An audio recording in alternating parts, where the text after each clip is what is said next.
لهنا هذه المدينة العربي فيها هذيا الزعف أو ما يعبر عليه صناعة حرفية من الحلفة.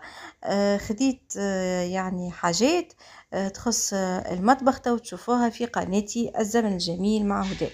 كما تعرفوا هذه قناتي بنت بوها، نحط فيها الفلوجات متاعي المناطق السياحية عملتها للكيف، تعريف هكا بالمناطق اللي تعجبني، نحب نعرف بها. هرقلة الحق ما تستاهل الزيارة سواء في الصيف ولا في الشتاء.